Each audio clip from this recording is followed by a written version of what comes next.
The transfer pump's datasheet is American, gallons per hour. Your fuel farm spec and the burner behind it speak cubic meters per hour.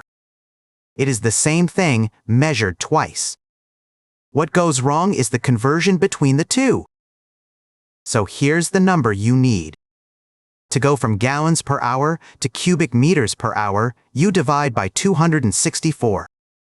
That's the whole conversion. So why that number and not some other one?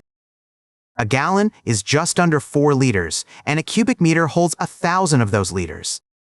The hour passes straight through untouched, so only the volume moves the number, and it moves it a long way down. Work that through and you land on 264. Nothing to memorize. Here is where it goes wrong.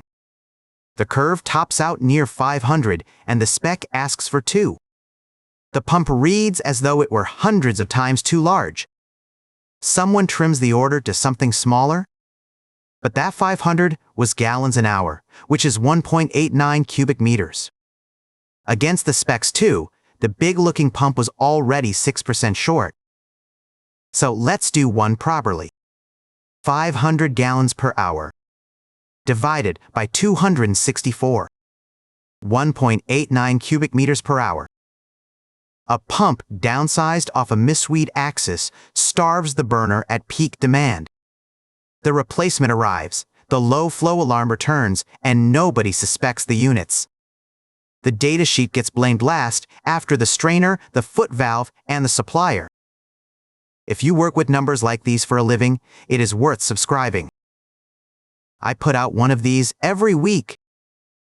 Always the same idea. One conversion done properly once. If you would rather not do the arithmetic, the converter is free. You will find it at XConvert.com. The link is in the description. Thanks for watching.